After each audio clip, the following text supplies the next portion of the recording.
Nous sommes aujourd'hui ici pour évoquer une vieille dame du backup que vous connaissez sans doute, Commvault. Certes, Commvault existe depuis plusieurs dizaines d'années et avait la réputation de disposer d'une solution lourde et complexe à mettre en œuvre et à exploiter. Commvault a pris un virage ces dernières années et une transformation guidée par la simplification et par la couverture des réseaux WorldCloud. Alors, pour en parler avec nous, quoi de mieux que de recevoir notre partenaire directement sur le plateau? Et c'est parti pour Transformez-vous. Alors messieurs, bonjour. Bonjour. Je suis ravi de vous recevoir tous les deux. Je vous invite à retirer votre masque puisqu'on a 1 mètre de distance, on a respecté les gestes barrières. Allez-y. Alors je commence par les présentations. Donc Xavier Bourdelois, vous êtes Senior Sales Engineer chez Commvault. Bonjour, oui.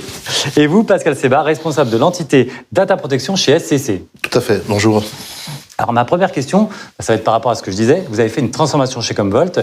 Racontez-nous comment ça a commencé, qu'est-ce qui s'est passé? Alors je pense que la transformation chez Commvault, elle date d'il y a à peu près 2 ans, quand on a changé de CEO. Ce CEO, il a impulsé une nouvelle dynamique et on voit que la dynamique de la société, elle s'accélère, elle n'arrête pas de s'accélérer. On voit il y a 1 an à peu près, un peu plus d'1 an, on a racheté une société, notre premier achat, une société dans le software Defined Storage qui s'appelle Hedvig. Et puis il y a ce mois-ci, on fête l'anniversaire de notre solution Software as a Service, métallique. Qui a quel âge? Qui a 1 an donc. 1 an pile. Qui est la déclinaison de notre offre de protection de la donnée dans le cloud.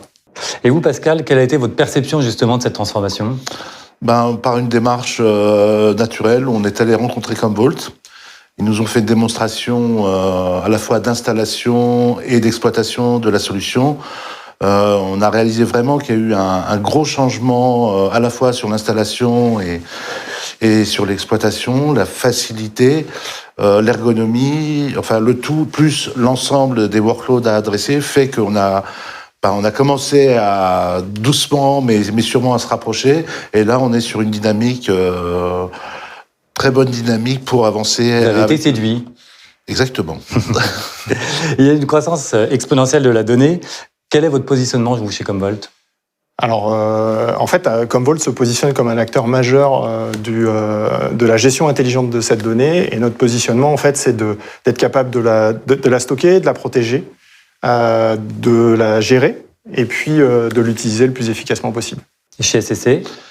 L'explosion de la donnée, elle est adressée par la gestion de cette donnée et de ses sauvegardes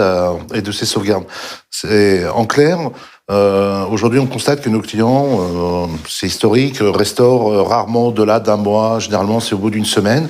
Et au-delà de cette période-là, il faut déborder vers un stockage moins coûteux, donc plus lent, voire dans le cloud. Et c'est plutôt notre façon d'accompagner nos clients qui permet d'optimiser en fait cette gestion, enfin cette croissance exponentielle de la donnée.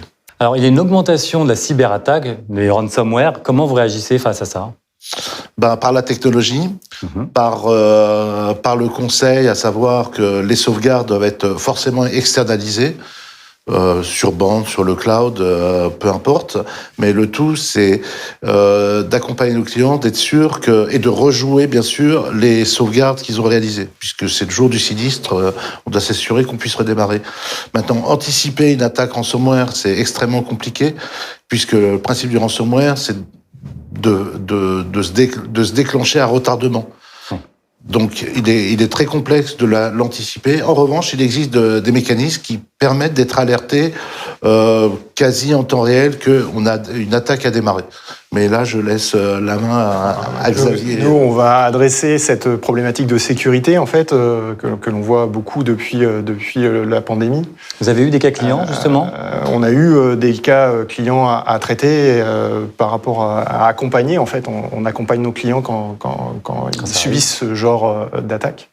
Donc, on va y répondre de différentes manières. On a une solution...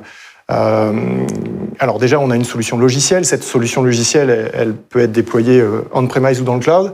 Et on va être capable de rendre notre back-end, donc le stockage pour la sauvegarde, inaltérable, quel que soit l'environnement. Donc ça, c'est quand même quelque chose qui est important. On ne va pas juste s'appuyer sur une seule technologie. On va vraiment être capable d'aller aussi bien on-premise ou dans le cloud. Et puis, on va être capable on a développé aussi de l'intelligence artificielle et du machine learning pour aider nos clients à prévenir ce genre d'attaque via du monitoring, de l'analyse comportementale du fonctionnement de leur environnement serveur.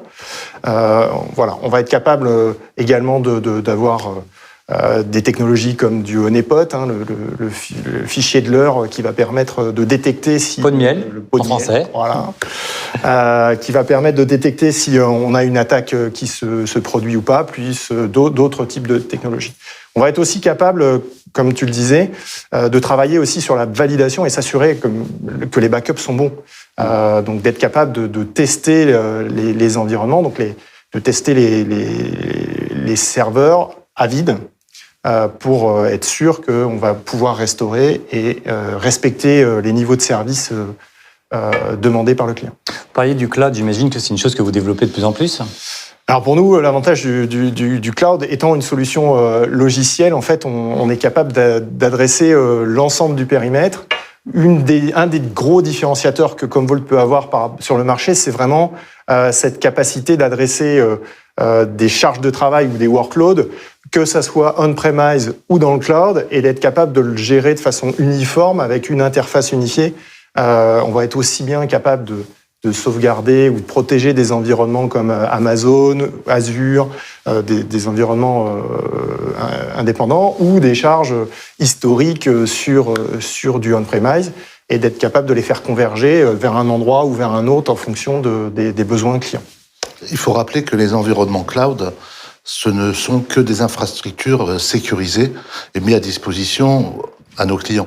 En revanche, cela n'exclut pas d'intégrer le processus de backup lorsqu'on a une production informatique qui tourne dans le cloud. Tout à fait. En fait, les environnements de cloud, en fait, aujourd'hui garantissent. C'est pas incompatible puisqu'en fait, ils garantissent la disponibilité de l'infrastructure, mais ils n'adressent pas du tout les données.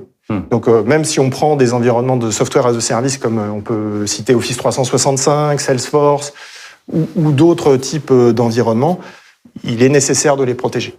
La Covid-19 a changé un peu toutes nos méthodes de travail. Comment vous répondez justement à ces nouvelles habitudes, ces nouveaux usages ? Alors en fait, ce qu'a changé la pandémie, c'est le changement radical. C'est-à-dire que quelque chose qu'on n'attendait pas. Du coup, ça a également permis ça a changé, on a constaté nous chez nos clients, ça a changé la priorité chez nos clients, avec ces notions de cyberattaque, tout ce qui est être prêt à l'imprévisible. Donc il faut être flexible et être capable de s'adapter. Augmentation des cyberattaques à peu près, on a des chiffres ? Alors il y a des chiffres qui circulent, on est à plus 400% je crois depuis le début d'année de cyberattaques, donc c'est pas négligeable. Donc on va être capable de l'adresser très simplement, si on imagine du travail à domicile, on va être capable de sauvegarder les postes de travail, chose que l'on fait depuis des années, les mails, les environnements classiques, mais on voit aussi une accélération de la migration vers le cloud. Et cette accélération de la migration vers le cloud, on va retrouver des problématiques comme la sécurité, le modèle de coût qui n'est pas le même, la gouvernance des données. Plus cher du coup ? Différent. Un modèle où on paie à la consommation versus un modèle où on est plutôt dans un modèle où on acquiert les solutions. Ce qu'on attend, nous, intégrateurs, c'est des solutions agiles et prêtes au changement. Donc, effectivement, l'image, la première image qui était extrêmement négative, c'est complètement effacé, puisqu'on a constaté que lors de la pandémie, la sauvegarde, ne serait-ce que des postes de travail ou des environnements qui tournaient dans le cloud, nécessitait justement une transformation avec un impact sur la solution de sauvegarde on-premise. Et on sait que les modifications aujourd'hui autour des solutions de sauvegarde peuvent être très complexes et très lourdes. Et là, ça s'est fait avec une très grande agilité et un time to market très très très court. Donc, c'est ce qu'on attend nous en tant qu'intégrateur pour nos clients, ce type de solution, ce qui justifie effectivement la volonté de continuer à travailler avec Commvault. Et comme je le disais en fait tout à l'heure, en fait, on est une solution logicielle. Cette accélération vers le cloud, donc on est capable sans rien changer de sauvegarder ou de protéger les informations du cloud vers le on-premise et inversement. Et ce qu'on voit, c'est que une des priorités maintenant, aujourd'hui, c'est être prêt au disaster recovery. Donc le disaster recovery, c'est la réplication, enfin c'est la reprise après sinistre. C'est-à-dire si je perds un site, comment je fais pour repartir? Cette reprise après sinistre, en fait, elle peut être vers un deuxième data center, mais elle peut aussi être vers le cloud. Et là, on va allier les deux mondes, et le meilleur des deux mondes, dans le sens où on va pouvoir avoir une infrastructure dans le cloud où on va la payer à la consommation, mais si on l'utilise pas, la reprise après sinistre. Du coup, on n'a pas besoin de la démarrer. Donc c'est l'avantage d'avoir une solution unique pour gérer ces différents environnements. Mais concrètement, Pascal, ce partenariat, comment ça se traduit?